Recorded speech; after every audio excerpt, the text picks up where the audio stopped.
السلام عليكم ورحمة الله وبركاته. أبناء الطلاب في الصف الثالث الثانوي، أهلا بكم في أولى دروسنا اللي هو مدخل لدراسة الجغرافيا السياسية أو الدرس التمهيدي. إن شاء الله خلال هذا الدرس بإذن الله هندرس ونتعرف على التغيرات اللي حدثت في خريطة العالم السياسي في الفترة اللي هي نهاية القرن العشرين، وهنتعرف على مفهوم نفهم مفهوم الجغرافيا السياسية، وكذلك نتعرف على إسهامات بعض العلماء في تطور الجغرافيا السياسية. طبعا في عالم انتم عارفينه كلكم اللي هو ارسطو، طبعا اكيد واخدينه في التاريخ واخدينه في علم النفس والفلسفه والاجتماع، لاقينه في كل المواد بالنسبه لكم. كذلك هنتعرف على برضه مجالات دراسه الجغرافيا السياسيه واهدافه ودور التقنيات زي الاستشعار عن بعد فيها وفي تطورها، زي الاستشعار عن بعد طبعا ونظم المعلومات الجغرافيه ووسائل الاتصال الحديثه او التكنولوجيا الحديثه. طيب بسم الله نبدأ. عندي يقول لي أول حاجة عندي بيقول لي شهدت خريطة العالم السياسية تغيرات. شهدت خريطة العالم السياسي تغيرات كبيرة زي ظهور دول جديدة على الخريطة السياسية واختفاء دول جديد واختفاء دول. طيب عندي زي مين اللي ظهر؟ عندي اللي ظهر زي مثلا جمهورية تشيك، زي مثلا جمهورية جنوب السودان لكن مش ظاهرة، زي جمهورية كازاخستان، زي أوزبكستان، زي قرقيزي، زي طاجيكستان، قرقيزيا، تركمانستان، استونيا، ليتوانيا، بيلاروسيا. كل الدول دي ظهرت في نهاية القرن كام؟ القرن العشرين، واختفت دول، ظهور دول جديدة. على خلينا احنا ناخدها واحدة واحدة. الدليل اللي ظهر تقول لي جنوب السودان يا استاذ، ادي جنوب السودان لما نكبر الخريطة معلش، ادي جنوب السودان اللي ظهر. كذلك مين ظهر؟ كازاخستان وقرقيزيا وطاجيكستان، دول جورجيا، بيلاروسيا، كل الدول دي ظهرت جديد ما كانتش موجودة. شوف كده الخريطة ما كانتش موجودة الدول دي كلها. دي السودان كاملة، اليمن كان منقسم شمال وجنوب. الدول اللي بقول عليها هنا تفكك الاتحاد السوفيتي طبعا لكام دولة؟ ل 15 دولة. أكبرهم طبعا مين؟ روسيا الاتحادية. أكبرهم مين؟ روسيا الاتحادية. طيب هذه الدول بس كده. عندي استونيا، ليتوانيا، لاتفيا، ليتوانيا، بيلاروسيا، اوكرانيا، كازاخستان، قرقيزيا، طاجيكستان. كل الدول دي ظهرت امتى؟ ظهرت بعد ما تفكك الاتحاد السوفيتي السابق في تركمانستان واوزبكستان. دي كل الدول ظهرت. كذلك جنوب السودان دي كلها طبعا اللي حدثت. احنا بنتكلم على كل اللي حدث في العالم، بس خلي بالك جميع الاحداث اللي حدثت في العالم تلاقيها فين؟ تلاقيها شمال خط الاستواء. شمال خط الاستواء. طب فين تاني؟ ممكن يجي سؤال يقول لي جميع الاحداث اللي حدثت تغيرات في خريطة الاتحاد السوفيتي كانت فين؟ شمال مدار السرطان. شمال مدار مين؟ السرطان. ادي مدار السرطان هنا معلش، ادي مدار السرطان لما كبر بس معلش الخريطة. ادي مدار السرطان. كل اللي اتغير امتى؟ فين؟ في شمال مدار السرطان. طيب اليمن ايه حدث له؟ تقول لي يا استاذ اليمن كان يمنين، كان 2 يمن، كان دولتين، بيجي دولة يبقى ده اسمه ايه؟ اندماج. المانيا كانت دولتين يبقى اندمجت. يبقى كده لما يحدث اندماج تبقى خريطة العالم السياسية ايه؟ تزيد الوحدات، يعني تزيد الدول. كلمة وحدة سياسية يعني دول. تزيد الوحدات السياسية ولا تنقص الوحدات السياسية؟ تزيد ولا تنقص؟ لما تندمج الدول هتنقص عدد دول العالم. نقول مثلا لو دول العالم 196 دولة، لا، كل ما تندمج دولتين يبقوا دولة واحدة يبقى ينقص عدد الوحدات السياسية في العالم. أما ينقسم الدول، يعني مثلا لا قدر الله مثلا ليبيا انقسمت قسمين شرقي وغربي، يبقى هيزيد عدد الوحدات السياسية في العالم. الجزائر انقسمت 3، العراق انقسمت، الهند انقسمت، وهكذا. يبقى لما ينقسم الانقسام يزيد عدد دول العالم. في حالة الاندماج تنقص الوحدات السياسية في العالم أو تنقص عدد دول العالم. عدد دول العالم يبقى فيه نقصان في عدد دول العالم. يبقى الأسئلة تجيب بالشكل دي. طيب في حاجة ثانية بالنسبة للأسئلة، يقول لي إيه أكبر الوحدات السياسية اللي انفصلت عن الاتحاد السوفيتي، أكبر دولة روسيا الاتحادية. مين اللي وراها؟ كازاخستان. يبقى الأسئلة بتيجي بالطريقة دي. ممكن يروح يقول لي من الدول اللي اتأثرت بتفكك الاتحاد السوفيتي. على فكرة ده كله اتحاد سوفيتي يا اخوان. اهي كازاخستان، دي كازاخستان، دي روسيا كانت تبع مين؟ الاتحاد السوفيتي. دي قرقيزي، دي طاجكستان اللي هي رقم 20. عندي 21 اللي هي مين؟ دي تركمانستان، ودي اوزباكستان. اوزباكستان ودي دولستان. يعني ايه دولستان؟ يعني كلمة استان يعني أرض أو وطن أو موطن. موطن الكازيخ أو موطن الطاجيك وهكذا. يبقى دي موطن كلمة استان استان استان. يعني دي بس كده كازاخستان، قرقيزي، قرقستان، طاجكستان، تركمانستان، أوزباكستان، كله استان استان. دي موطن، يعني كلمة استان يعني أرض أو موطن أو وطن. خلاص.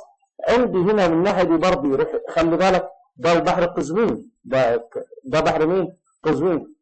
كل حاجة ممكن أجيب لك فيها سؤال. يعني يروح يقول لك إيه؟ بس كده ثواني بس هرسم لك إيه؟ أجيب لك القلم. بص يا بابا، دي حدود الصين مع مين؟ مع الاتحاد السوفيتي كان زمان، تمام؟ وهنا حدودها مع مين؟ مع الاتحاد السوفيتي. حلو، دي حدودي. طيب أنا بص كده، أنا لو لما احنا الأول الحدود كانت بالشكل دي، يعني في الجزء دي بص كده، في الجزء اللي فوق ده كله الصين دي حدود مع دولتين بس، مع منغوليا والاتحاد السوفيتي. لما تفكك الاتحاد السوفيتي زادت كازاخستان بقت حدود مع دولة، ومع دولة ثانية، مع دولة ثالثة. يبقى إذا اللي هيترتب على تفكك الاتحاد السوفيتي السابق بالنسبة للصين زيادة عدد الدول المجاورة للصين. طيب مين اللي هيتأثر ثاني بالتفكك الاتحاد السوفيتي؟ هتتأثر إيران. طب مين ثاني؟ إيران كان لها حدود مباشرة مع الاتحاد السوفيتي، أصبح لا، مفيش حدود مباشرة مع الاتحاد السوفيتي. طب مين ثاني؟ تركي هتتأثر. يبقى عرفنا الدول اللي هتتأثر. أفغانستان هتتأثر. بدل ما كان لها حدود مع الاتحاد السوفيتي، هنا ملهاش حدود مع الاتحاد السوفيتي. خلاص؟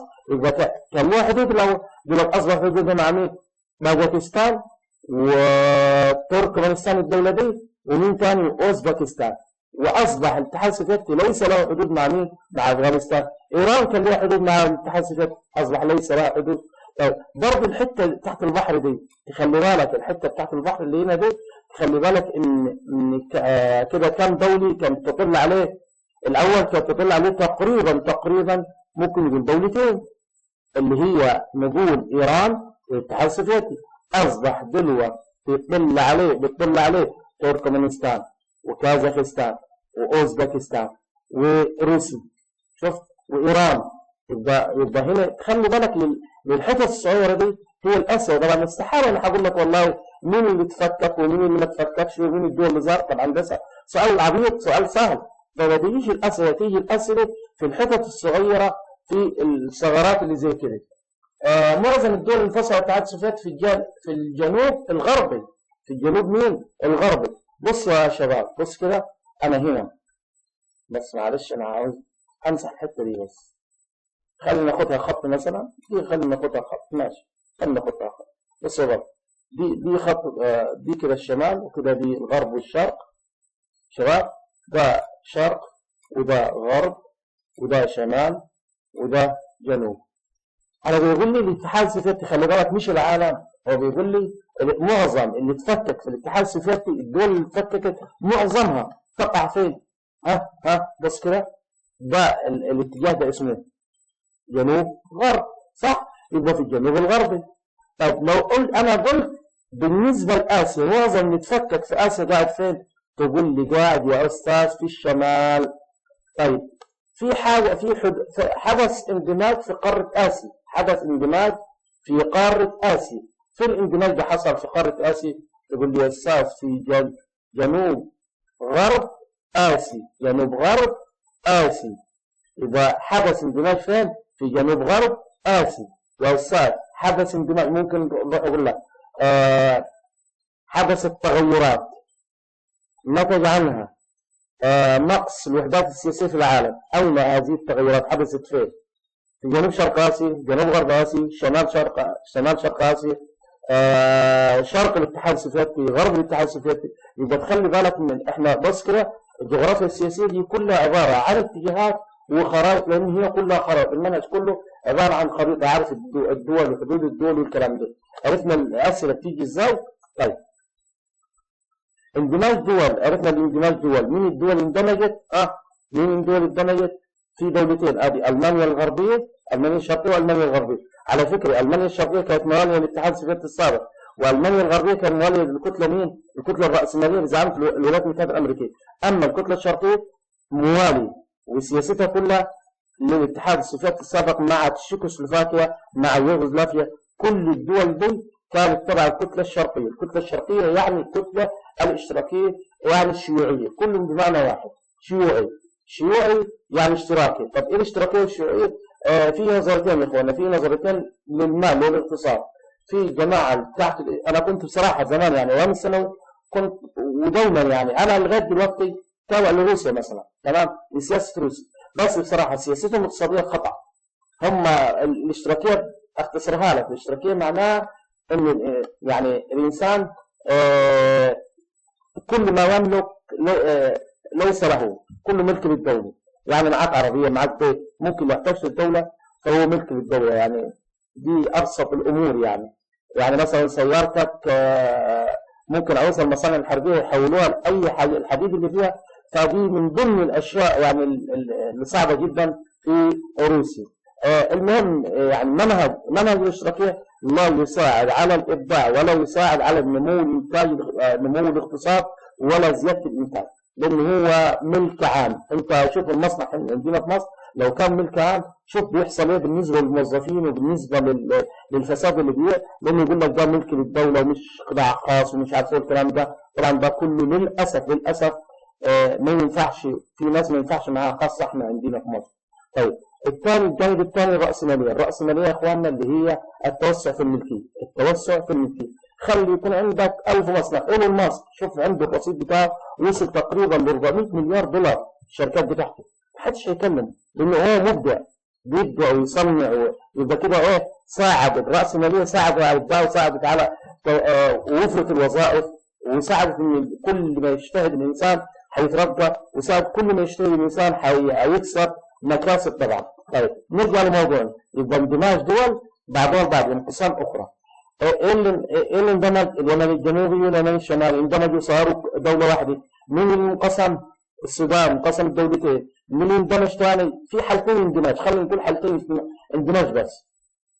حالتين اندماج فقط. اليمن واحدة في آسيا، واحدة في أوروبا. فين في آسيا؟ في جنوب غرب آسيا. ممكن يجيني سؤال في الامتحان يقول لي هناك حالة اندماج واحدة حدثت في العالم بين دولتين. فين؟ في جنوب غرب آسيا. طيب ممكن يقول لي في حادثة اندماج في قارة أوروبا اللي هي ألمانيا الشرقية وألمانيا مين؟ الغربية. ممكن برضه جنوب مدار السرطان. خلي بالك اليمن جنوب مدار السرطان.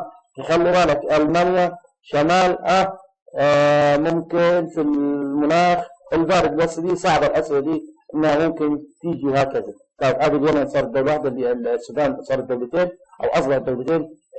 ألمانيا أصبحت دولة واحدة.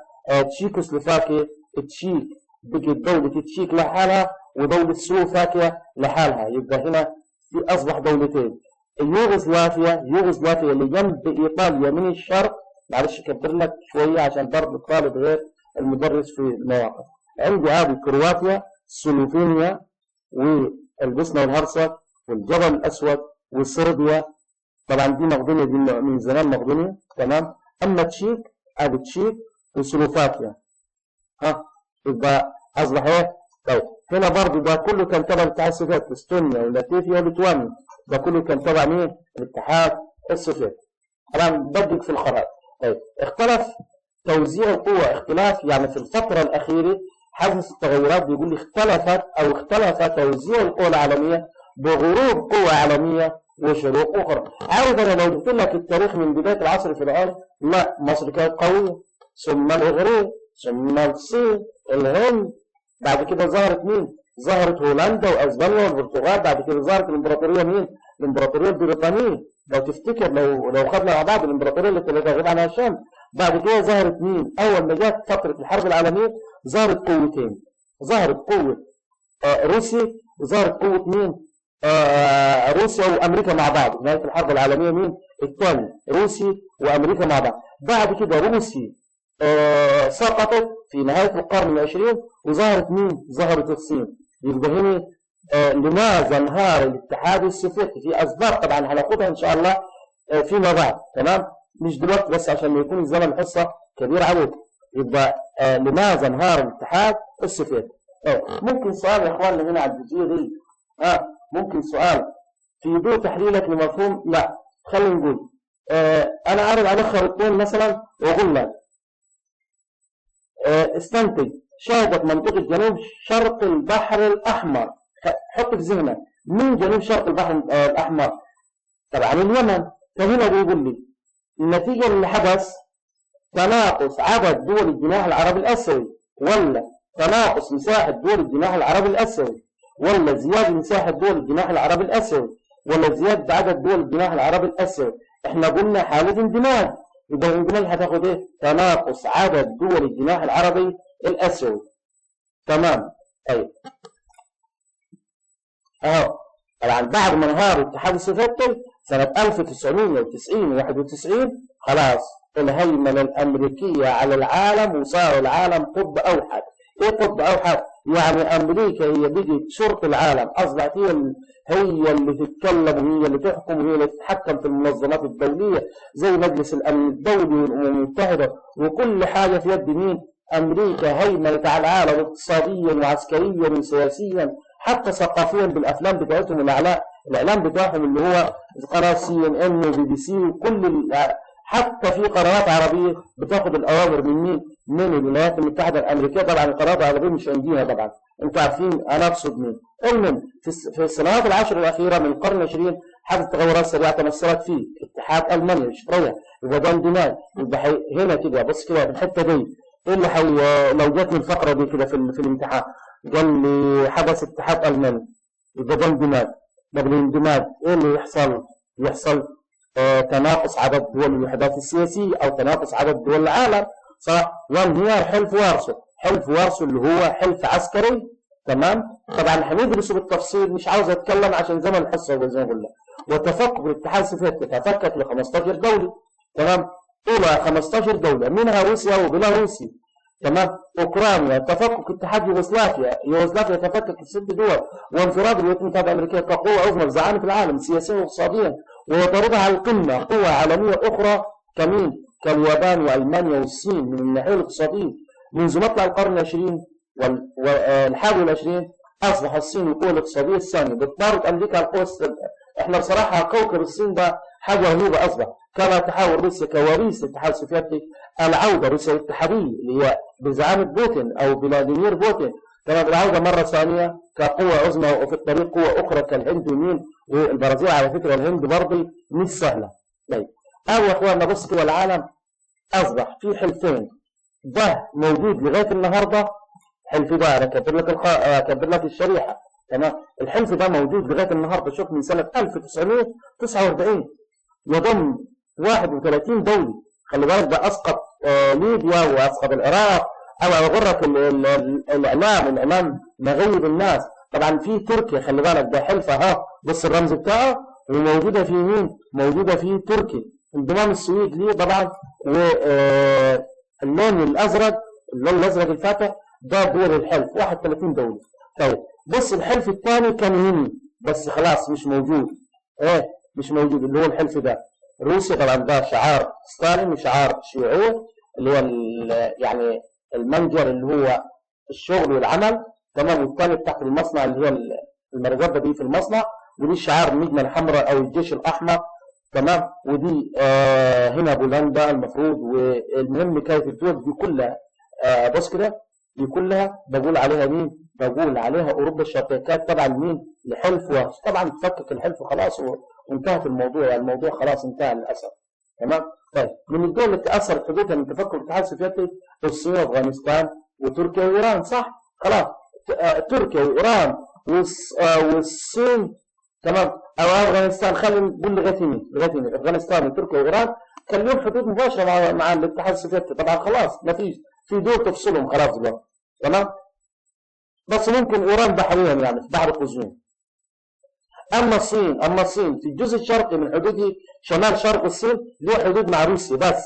من الدول التي لم تتأثر حدود من تفكك الاتحاد السوفيتي باكستان لم تتأثر، العراق لم يتأثر، لأن أساسا باكستان ما كانش لها حدود مع الاتحاد السوفيتي، عشان كده ما تأثرت. سوري، كل الدول التي انفصلت الاتحاد السوفيتي تقع في شمال مدار السرطان. كثرة الدول التي انفصلت الاتحاد السوفيتي في امتداد خطوط طول في دولة روسيا. يعني ايه خطوط الطول؟ يعني دولة روسيا يا اخواننا بس كده اهو، معلش نرجع تاني. شوف القلم دي خطوط الطول ده يبدأ من 26 هنا 27 28 60 70 منه نوصل لغاية كام؟ عارف لغاية كام؟ 170 غرب. 170 غرب بكتير جدا، يعني حاجة رهيبة. بس للأسف خطوط الطول ليس لها أهمية اقتصادية. أهميتي إن إحنا مع دوائر العرض، يعني خطوط الطول مع دوائر العرض كده عندنا شبكة دي، إحنا بنعرف الموقع ونحدد الموقع دي دقة عالية. ولها فايدة ثانية بمعرفة الوقت، تحديد الزمن يعني. أما اللي ليه فايدة اقتصادية اللي هو إيه؟ دوائر العرض اللي برسمها لك دي دوائر. أي دولة زي تشيلي بص كده، أي دولة زي تشيلي زي إيطاليا، تمام، أي دولة بيمر فيها دوائر عرض كتير، اعرف ده كله ده اقتصاد، يعني دي مهمة اقتصادية، مهمة ايه؟ الحاجة دي فيها فايدة اقتصادية لمين؟ للدولة. طيب نمسح. طيب كل الدول انفصلت عن الاتحاد، قلنا في شمال مدار السرطان كثرة الدول قلناها. سقوط الاتحاد السوفيتي دليلا بالغا على سقوط التوازن الدولي وانتصار الرأسمالية. خلاص أمريكا هي اللي انتصرت، الرأسمالية انتصرت. الرأسمالية أخواننا بتاعت آدم سميث، والثانية بتاع كارل ماركس. وانتهاء الصراع الأيديولوجي. كلمة أيديولوجي يعني فكري، يعني أنا في دماغي فكري، إحنا والله تبع النظرية كذا والغرب تبع النظرية، ومين اللي يفوز؟ مين اللي هيطبق نظريته في العالم كله؟ للأسف أمريكا هي اللي فازت والغرب هي اللي فاز. وظهور النظام العالمي الجديد وانتشار فلسفة مين؟ العولمة الهيمنة، هيمنة اقتصادية وهيمنة اجتماعية، هيمنة اقتصادية واجتماعية واعتبار سياسية وهكذا. إذا شهدت خريطة العالم زيادة في عدد الوحدات السياسية يعد دليلا على وجود حالة من حالات الانقسام. لو أنت لقيت لو الأمم المتحدة قالت لك والله عدد العالم زاد بقي 250 مثلا أو 250 عدد، يبقى ده اعرف بالك إن العالم انقسم في دول انقسمت. طيب لو لقيت عدد الوحدات السياسية قلت، يبقى في العالم دي في دول اندمجت مع بعضها، يعني ايه؟ كونوا دولة واحدة، اثنين بقوا دولة، او ظهور دول. طيب مثال انقسام السودان لدولتين شمال وجنوب السودان، وانقسام المانيا بعد الحرب العالمية الثانية ما بين دولتين المانيا الشرقية والمانيا الغربية، ظهور بعض الدول الناتجة عن تفكك الاتحاد السوفيتي ويوغوسلافيا. دي كلها دي كده زادت الوحدات السياسية. يبقى دي كل ده زود الدول وحدة سياسية عن الدول. طيب إذا شهدت خريطة العالم تناقص في عدد الوحدات السياسية يعد دليلا دامغا على وجود حالة من حالات الاندماج واختفاء بعض الوحدات. مثال اندماج اليمن الشمالي واليمن الجنوبي، اندماج دولتي ألمانيا الشرقية والألمانيا الغربية في دولة واحدة، اللي هو مين؟ طبعا زي ما شفناها حالة اندماج، يعني احنا بنقول تناقص عدد الوحدات السياسية من خلال دراسة الخريطات. استنتج طبعا لا احنا ما عايزين دلوقتي. طيب نسج علاقات جديدة، بيقول لك شهدت خريطة العالم وشهد العالم نسج علاقات جديدة، يعني في علاقات تمزقت انتهت، وفي علاقات لا الناس بقت تنضم مع بعض، الدول عملت علاقات سياسية مع بعض، زي مجلس التعاون الخليجي، زي الأمم المتحدة سنة 1900 تقريبا 45، زي الجامعة العربية، ده اسمه علاقات، بنعمل علاقات سياسية واقتصادية مع بعض، تمام؟ طيب ايه اللي تمزق؟ ده اللي تمزق اللي قدامك دي اسمها ايه؟ اسمها عصبة الأمم. دي انشأت أو تأسست بعد الحرب العالمية الأولى. طب هدفها ايه؟ هدفها منع قيام حرب عالمية ثانية. نجحت؟ للأسف لم تنجح، عشان كده سقطت وتمزقت وكل الدول اللي كانت لها علاقات في عصبة الأمم تمزقت خلاص، ما فيش خلاص ما فيش علاقات. أصبحت دول زي مثلا دي استراليا ونيوزيلندا والصين والهند وفيتنام. لا دي فيتنام. عندي تايلاند، كمبوديا، كل الدول دي، السويد، النرويج، كندا، تمام، بولوفيا، الاكوادور، كل الدول دي كولومبا ودي تحتها الاكوادور. المهم كل الدول دي خلاص الاتحاد الاوروبي. طيب هنا الاتحاد الاوروبي تمزق ولا نسج علاقات جديده؟ لا، نسج علاقات جديده. ولغايه النهارده احسن علاقات شفتها وانتم هتدرسوها واقوى علاقات الاتحاد الاوروبي، هو المنظمه الوحيده. طب معلش بس نرجع تاني. تمام معلش. يبقى عرفنا مين العلاقات. الامم المتحده لغايه دلوقتي موجوده، مجلس التعاون الخليجي موجود، جامعه الدول العربيه موجوده، الاتحاد الاوروبي موجود. مين العلاقه اللي تمزقت؟ تقول لي عصبه الامم. تمزق علاقات لعصبه مين؟ الامم. تمزقت كل الدول اللي فيه خلاص انتهت راحت خلاص. بعد كده طبعا هناخد مفهوم علم الجغرافيا السياسيه. ما المقصود بالجغرافيا السياسيه؟ فرع من فروع الجغرافيا البشريه. زي مين الجغرافيا البشريه يا اخواني؟ بص انتبه معايا كده. الجغرافيا البشريه طبعا زي الجغرافيا السياسيه، الجغرافيا العمران، جغرافيا السكان، تمام، جغرافيا الاقتصاد، جغرافيا الزراعه، جغرافيا الصناعه، جغرافيا الاقتصاد قلنا، تمام. ده كله جغرافيات بشريه، تمام. يعني احنا اللي عاملينه، والعلم ده خاص بالبشر وبيدرس البشر او بيدرس السكان، بيدرس حاجه عملها السكان. يهتم بدراسه المقومات.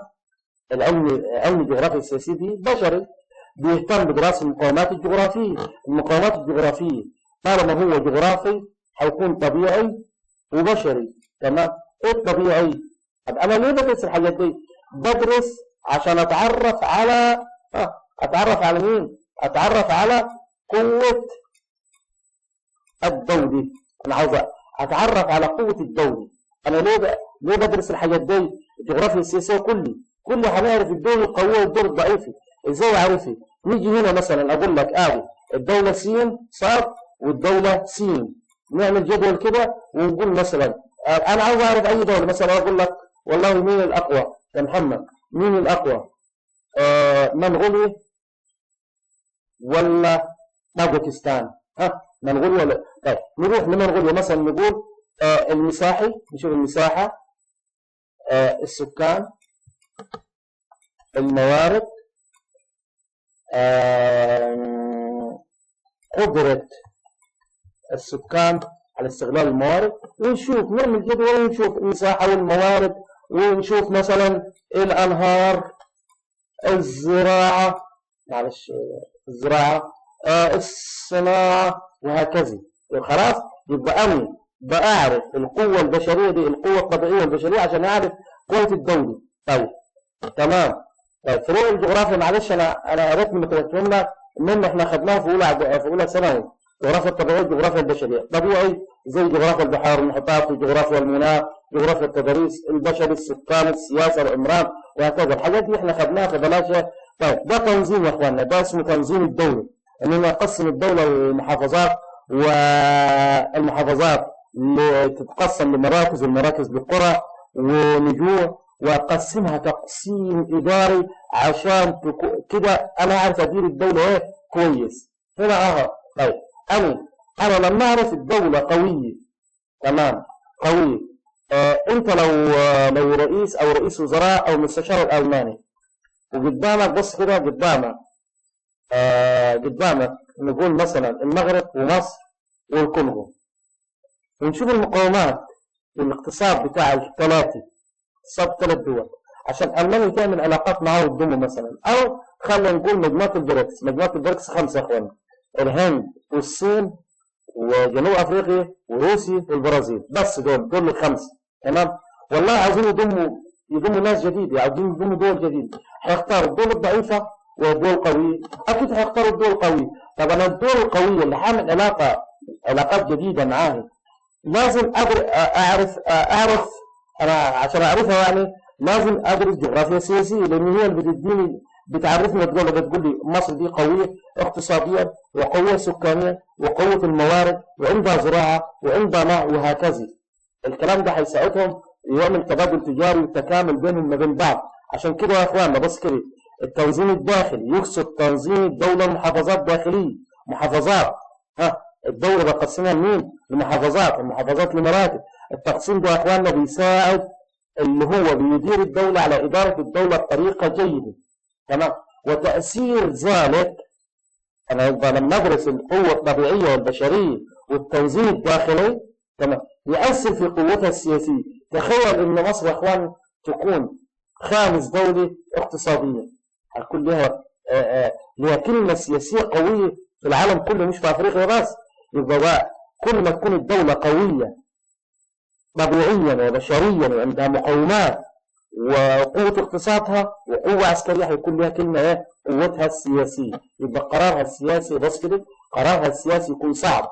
تمام. وتمارس قرار سياسي على الدول وتفرض علاقات وتفرض على كده. وعلاقاتها الدولية تحدد بس كده وتأثير ذلك في العلاقات الدولية. أنا قلت لك دلوقتي أنا ألمانيا أو بريكس أو الاتحاد الأوروبي، هو الاتحاد الأوروبي بيقبل أي دولة تنضم له من أوروبا؟ لا.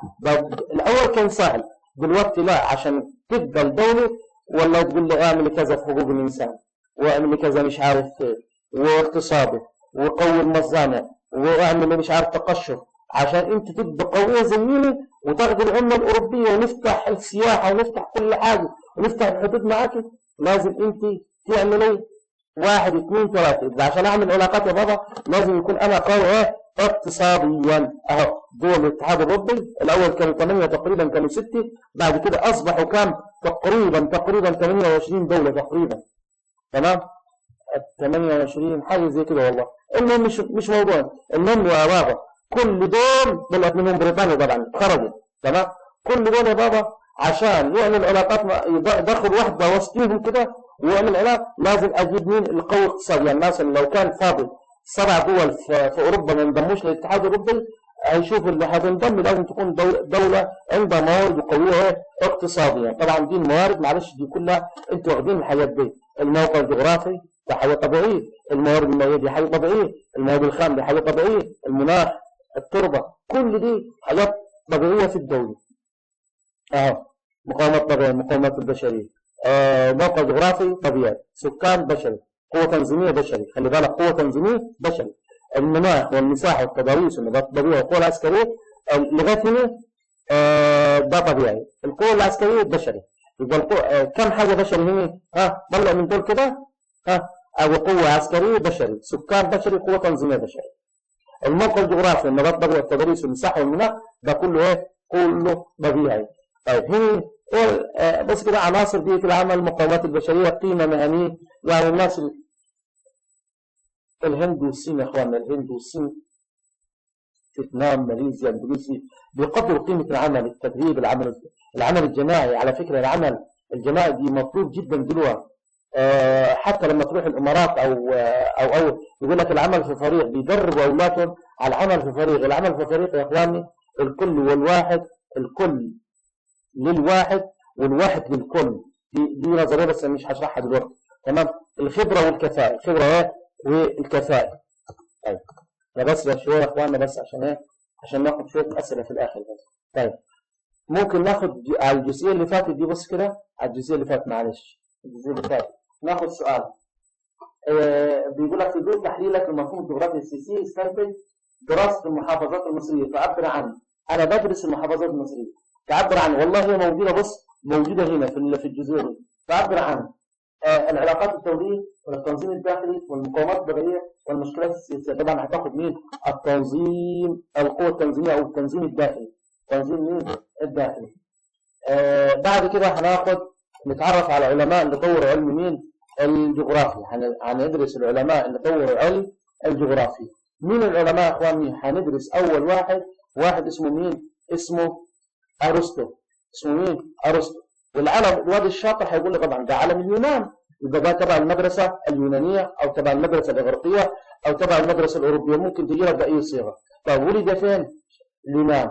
طب فين اليونان دي؟ قاعدة في شمال البحر المتوسط أو جنوب مين؟ جنوب أوروبا. تبع المدرسة إيه؟ تبع المدرسة اليونانية. تبع المدرسة مين؟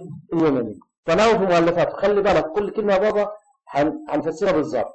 تناول في مؤلفاته السياسية الدولة المثالية، وحدد عناصرها في 5 موضوعات. يبقى تناول في مؤلفاته الدولة السياسية الدولة المثالية، يعني قال لك الدولة اللي هي قوية ومثالية أنا هحددها في 5 موضوعات. عدد سكان الدولة، وهنا طبعا في عيب أنا هقول لك عليه بعدين، ومواردي يعني الموارد بتاعت الدولة، والعاصمة والجيش والحدود مين؟ السياسية الآمنة، حدود إيه؟ أو المحصنة، الحدود السياسية الآمنة أو المحصنة. هو قال إن عدد السكان يكون كبير، تمام؟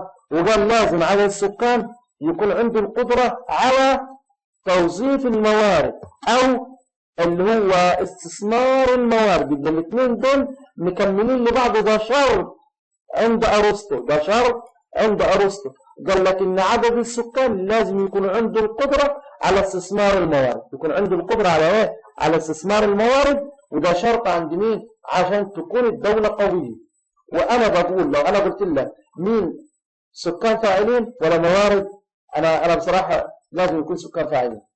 يعني مثلا كوريا الجنوبية والسنغافورة ما عندهمش موارد، بس عندهم مواطن صالح، مواطن محب لدولته فاعل. طيب عندي بعد كده العاصمة، قال لك لازم تتمتع العاصمة بالأمن والحماية، تكون وسط الدولة بعيد عن الساحل، لأنه لو سقطت العاصمة يا إخواننا في الحروب خاصة زمان خلاص سقطت الدولة. ويكون جيش قوي مسيطر على جميع حدوده، ودار السيطرة على كاملة السيادة كاملة على الحدود بتاعته، وتكون الحدود السياسية بتاعته آمنة زي بريطانيا هنتعرض دلوقتي في الصور. تمام؟ تكون حدود منيعة صعبة الوصول ليها زي بريطانيا، وما قدرش نابليون ولا قدر الجيش الفرنسي يدخل بريطانيا بسبب الحدود المانعة بتاعته.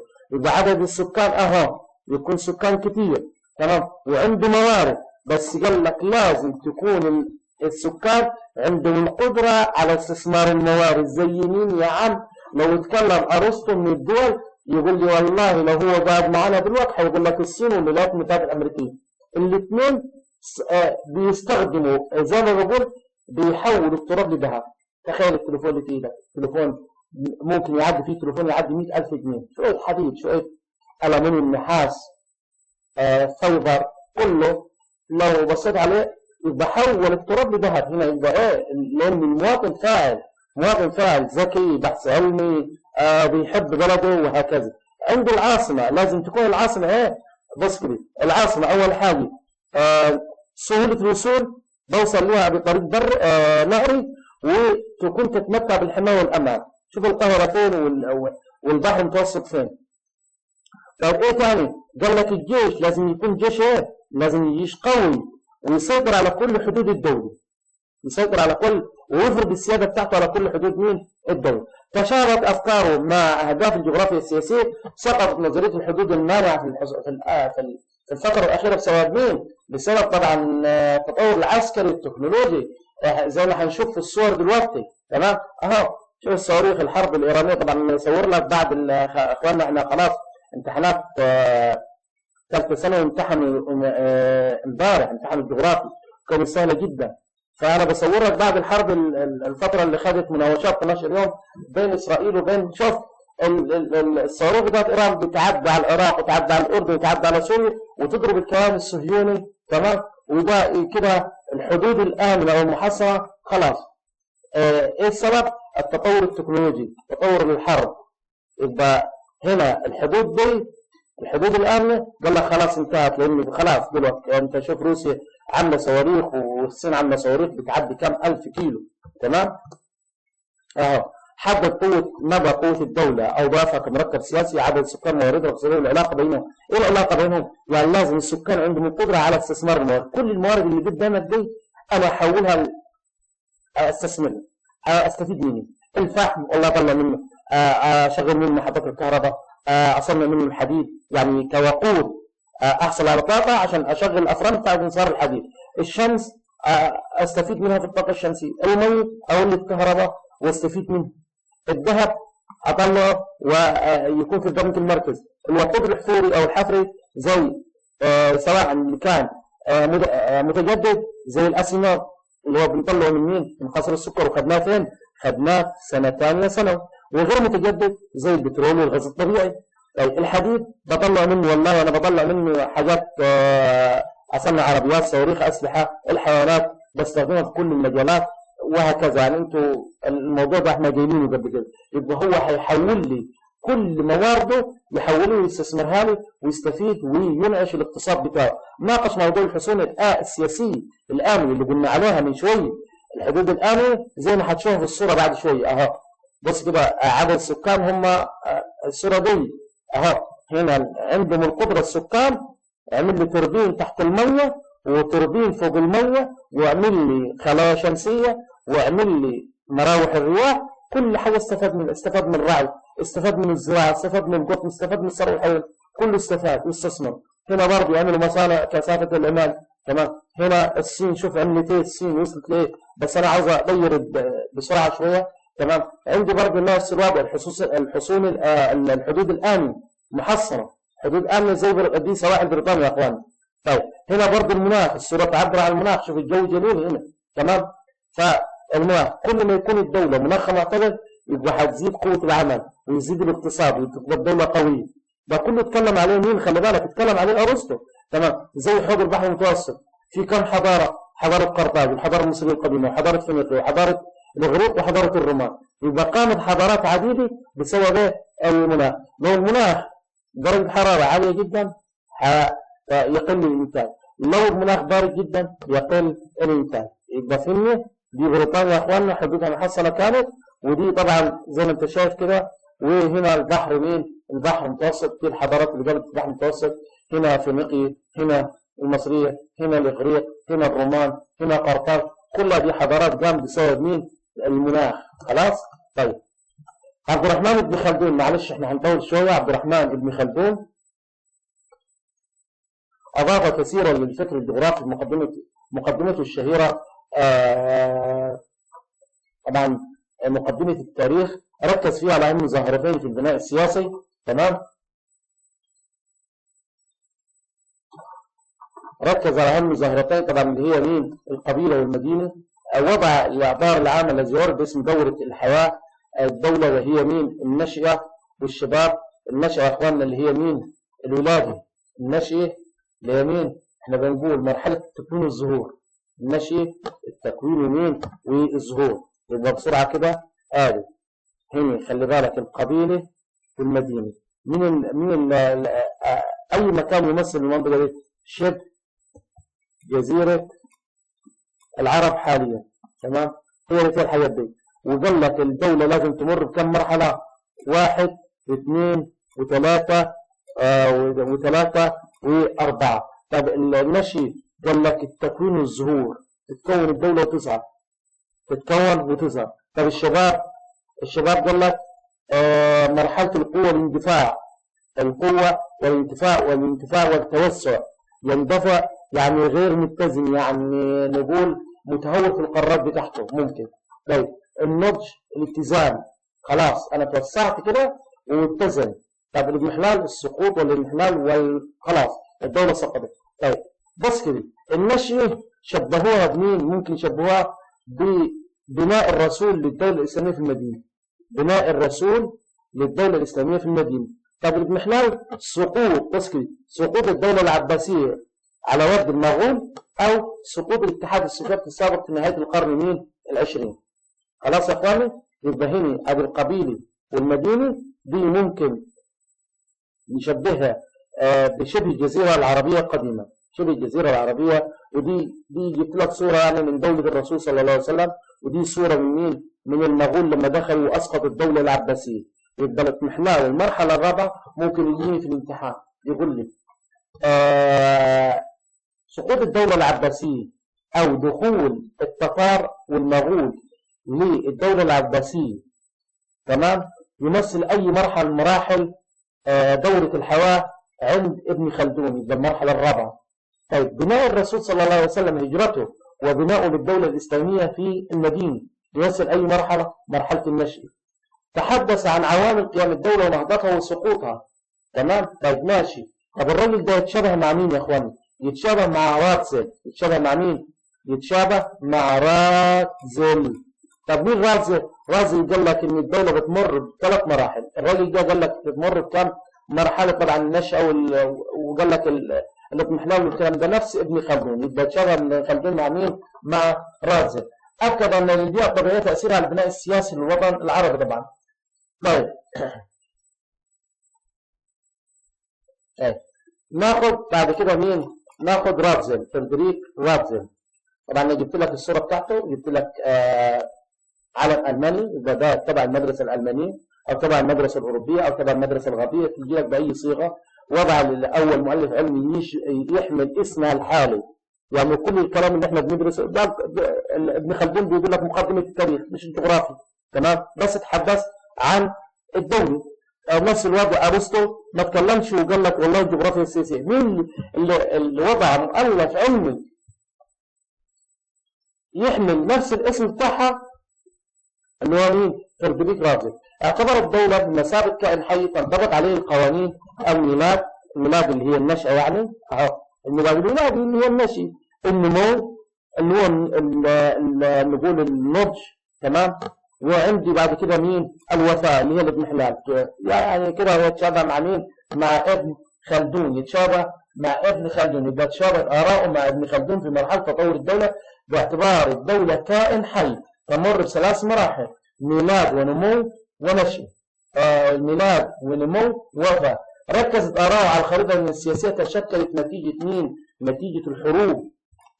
هو بص كده هنا قال لك ان الخريطه السياسيه للعالم وصح كلامه. يعني مثلا اقتطع من المانيا الالزاس واللورين ورجعت لفرنسا، وبعد كده فرنسا مش عارف رجعتها وكده. عندك حاليا روسيا واخده شبه جزيره القرم هنا من اوكرانيا. تمام؟ عندك الكيان الصهيوني محتل جنوب سوريا حاليا، وتركيا محتل شمال العراق وشمال سوريا.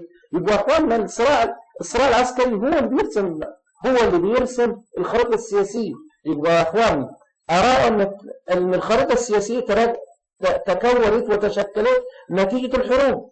الصراعات المسلحة وكان يمثل مدرسة مين؟ المدرسة الحديثة. صح؟ الدولة استغلت آراء علماء الجغرافيا السياسية في تحقيق طموحات التوسعية ألمانيا على يد هتلر. خذوا كلام راتزل وقال لك لا احنا نطبقه على أرض الواقع. تمام؟ وادي هنا هو زي ما قلت لك. بص كده اكبر لك الخريطه. ايش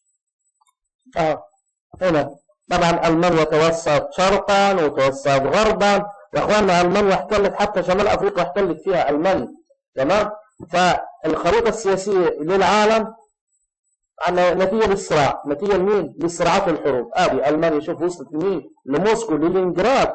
تمام؟ وخدت من فنلندا وخدت طبعا احتلت كل شرق اوروبا كله احتلته. تمام؟ وبعد كده طبعا رجعت تاني، يعني الامور رجعت تاني. رودولف كيلن ده سويدي تبع المدرسه الاوروبيه او المدرسه السويديه. راجل حتى باين عليه ان هو طماع اصلا. تمام؟ طيب بيقول لك زار مصطلح الجيوبوليتيك يقصد به دراسه تاثير العوامل الجغرافيه والاقتصاديه. يعني انا موقع كويس استراتيجي واقتصادي قوي وعنده قوة بشرية، ليه ما احتلش الدول اللي جنبي؟ ليه ما احتلهاش؟ هو بيقول كده الراجل، يعني هو بيقول كده تأثير. تمام؟ تأثير العوامل الجغرافية والاقتصادية والبشرية في سياسة الدول الخارجية. والله أنا أتوسع خارجيا لأن أنا قوي جغرافيا وقوي اقتصاديا. هدف داخلي تحقيق الوحدة والانسجام، وده حققته مين؟ ألمانيا حققته. العرق الآري هتلر قال لك والله أنا مش هخلي حد في ألمانيا إلا غير مين؟ العرق الآري، العرق بتاعه يعني العرق بتاع ألمانيا بس. أي واحد فيه المواصفات الألمانية والوجه الألماني والطول ومش عارف إيه هو اللي هخليه، والباقي أنا هأعدمه وهمشيه من ألمانيا. هدف خارج الحصول على حدود طبيعية جديدة، التوسع على حساب الدول المجاورة. قال بص حتى يجيب لك إيه؟ يجيب لك عينه على مين؟ على اللي جاري، عينا على الدول اللي جنبه، واستخدم السلاح. وده اللي حققته ألمانيا فين؟ في الحرب العالمية الثانية. نفذت الكلام دي، حدث خلط بين الجغرافيا السياسية والجيوبوليتيك وراحوا خدوا وقال لك احنا والله لا لازم ايه نتوسع. وعلى فكره برضه ده اسمه يا اخواننا المجال الحيوي، ان انا اتوسع عشان امن لدولتي. اول حاجه امن لها امن قومي، وامن لها حاجات اللي هي الغذاء والكلام دي. وده اللي عملت الدوله العثمانيه لما احتلت الوطن العربي كله، احتلت سرقه الخيرات بتاعته. ودي حقيقه. اعتبرت هي حدود الدوله حدودا بيولوجيه، اي حدود تم كائن حي. الهدف الخارجي هو الاقرب الى مفهوم الجملتين. يعني انا مثلا لو قلت لك الرجل ده يميل لمين، او المصطلح دي اقرب للهدف الداخلي ولا الهدف الخارجي؟ تقول لا الهدف الخارجي. طيب ربط كيلين بين زياده قوه الدوله وبين تحقيق التجانس بين سكان الدوله، تامين المجال الحيوي. تامين المجال الحيوي يعني انا اامن الغذاء وامن الامن القومي. القاسم المشترك بين الجيوبوليتيك وسياسه العولمه في الهيمنه والسيطره. ان شاء الله العولمه يا اخوانا هناخدها بعد شويه. سياسه العولمه اللي هو الهيمنه والسيطره. يبقى الهدف او الوجه التشابه، الاثنين عاوزين يهيمنوا ويسيطروا زي الولايات المتحده الامريكيه. طيب اقرب دول معاصر تطبيقا لمفهوم الجيوبوليتيك من الناحيه السياسيه الدول الراسماليه بالاخص طبعا الولايات المتحده الامريكيه. صح، الولايات المتحده الامريكيه هي المهيمنه على العالم دلوقتي، تمام، بتتوسع سياسيا. طيب تعرض المجال الحيوي للخطر بتاع الدول على يد مين؟ نتيجه الافكار مين؟ كيلين. وده اللي حصل في الحرب العالميه الثانيه. طيب العلاقه بين علم التاريخ وعلم الجيوبوليتيك علاقه تناقض. علم التاريخ يدرس الماضي، علم الجيوبوليتيك بيركز على الحاضر او المستقبل. طيب اهم نزعه علم الجيوبوليتيك النزعه مين؟ الاستعماريه. النزعه مين؟ الاستعماريه، لان هو بيبص استعمار، انا عاوز اتوسع واخذ في الدول. طيب دلل جغرافيا. حدث خلط بين الجغرافيا السياسيه والجيوبوليتيك.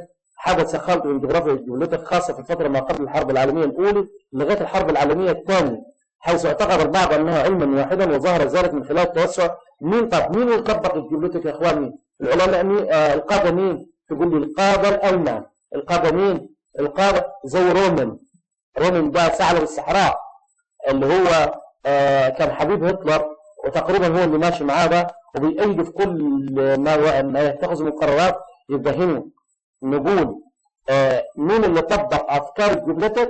العلماء مين؟ القاده مين؟ القاده الالمان زي هتلر ورومن، تمام. وادي زي ما قلت لك توسع على حساب الدول الاخرى. معلش يا اخوانا بس في حاجات، يعني في مذكره هتكون فيها شامله كل الافكار بتاعت مين؟ نوافذ التعلم والكلام ده والتحليل. خلاص بس عشان ما نضيعش الزمن. طيب على الرغم من وجود علاقه بين الجغرافيا السياسيه والجيوبوليتيك الا ان بينهم فروق. الجغرافيا السياسيه تدرس الكيان القائم للدوله. يبقى يا اخوان الاثنين وجه الشبه بين الاثنين بيدرسوا الدولة. الاثنين بيدرسوا الدولة. طيب هنا بيقول لي بيدرس الدولة القائم للدولة كما هو، يعني كما هو من غير تغيير، بس حدودي مكتفي به. لا، ترسم تصور لما يجب أن تكون عليه الدولة ومطورها في مجال السياسة الخارجية في المستقبل. ده بيقول لك أنا عايز أتوسع. يبقى هنا تدرس الدولة ككيان استاتيكي ثابت. يعني كلمة على فكرة دي اللي هتيجي في الامتحان، ده اللي يجي في الامتحان كلمة استاتيكي يعني ثابت. مين اللي بيقول لك إن الدولة حدودها ثابتة؟ الجغرافيا السياسية. مين الدولة اللي بيقول لك إن لازم تكون الدولة؟ مين اللي بيقول إن الدولة لازم تكون متحركة وكائن حي؟ تنظر للدولة ككائن حي، يبقى غير ثابت، يبقى ديناميكي، بنقول عليه ديناميكي، الحركة يعني الحركة المستمرة. يبقى هنا ده عاوز ايه؟ عاوز حروب.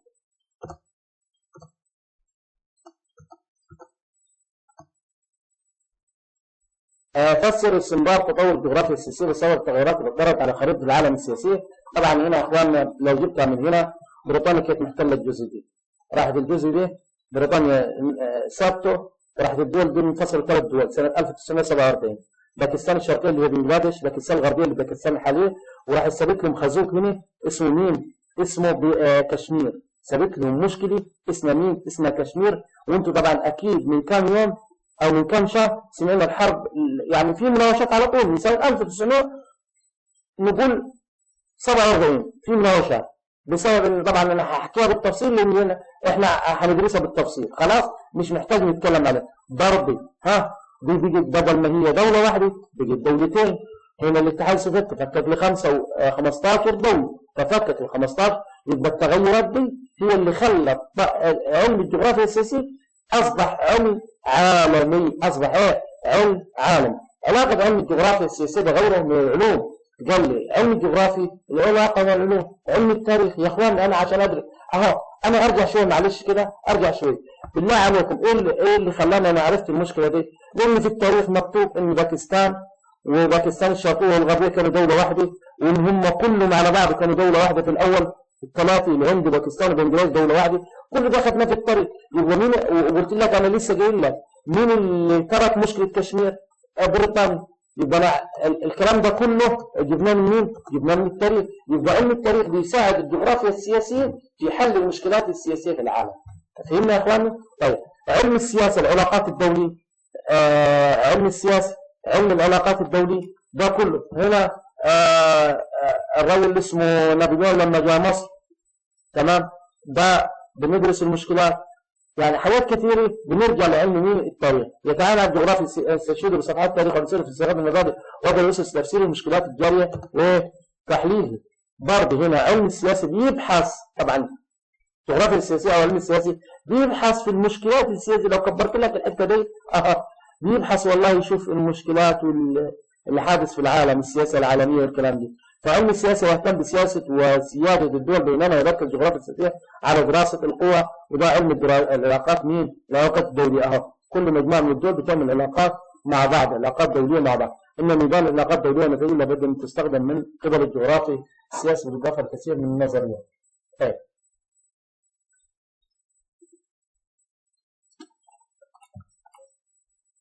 أهداف الجغرافيا السياسية، طبعا بيدرس يا إخواني أهداف الجغرافيا السياسية.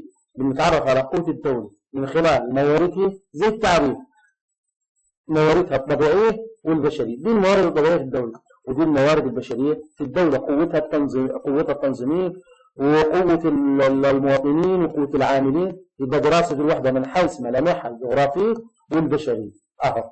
أنا أقول الدولة بس كده، ممكن أجيب لك دولة زي دي الكونغو ودي زامبيا، تمام.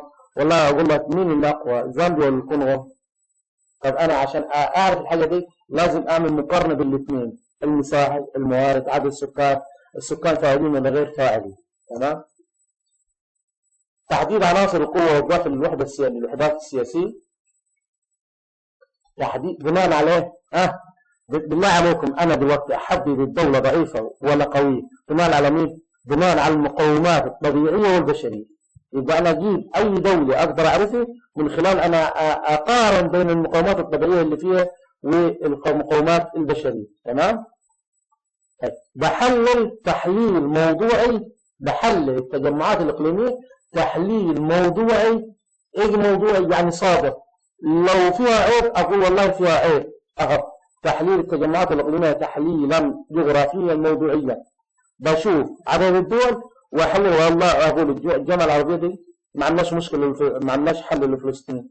الامم المتحده اللي هي منظمه الامم المتحده لم تحل قضيه فلسطين، ما حلتها والله، يعني منحازه لاسرائيل. يبقى كده نقد.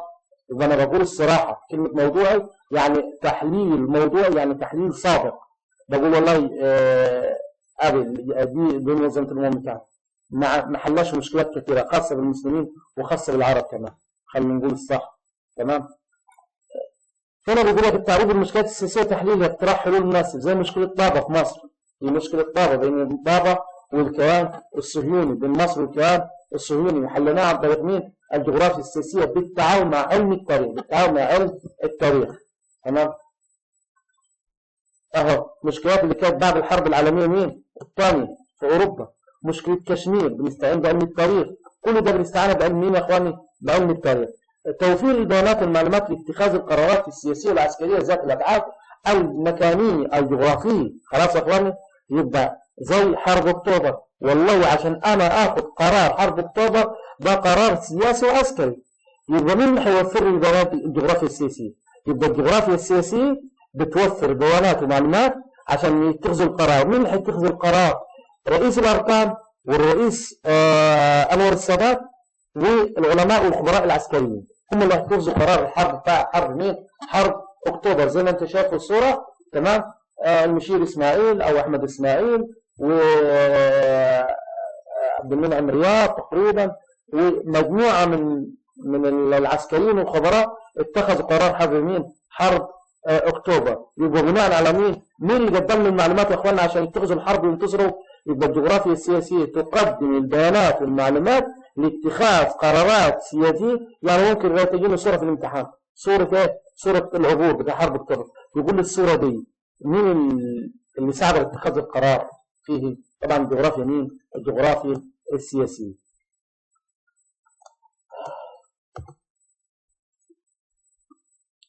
طبعا يا شباب عشان ما اطولش عليكم، تمام، هنتوقف هنا. بس قبل ما نتوقف هناخد كم سؤال. تمام. بيقول لي تنبأ الدكتور جمال حمدان في بعض مؤلفاته بانهيار بعض الدول، تدل العباره مين اللي قال لك ان الدول بتنهار؟ هل كيلن ولا سكيتريد ولا ابن خلدون ولا ارسطو؟ طبعا ابن خلدون. يعد التنافس بين انجلترا وفرنسا في القرن ال19 للحصول على المستعمرات في الخارج تجسيدا لافكار مين اللي قال لك ان دول العالم بتتنافس وفي صراع في العالم، خريطة العالم فيها صراع؟ ارسطو ولا ابن خلدون ولا راتزل؟ طبعا راتزل. تمام. عندي برضه سؤال، تسعى بعض الدول لفرض سيادتها على بعض الممرات. طبعا دي لسه ما خدناه. تمام. يمكن دراسة الجوانب لسه برضه. طيب احنا هنكتفي طبعا عشان ساعة كتير عليكم، نكتفي ونوقف عن تطور مجالات الجغرافيا السياسية إن شاء الله، ولينا لقاء آخر في تكملة الدرس بإذن الله. هناخد شوية أسئلة حتى يكون خدنا مجموعة كبيرة بإذن الله من الأسئلة ومن التحليل. ولينا لقاء آخر إن شاء الله، والسلام عليكم ورحمة الله وبركاته.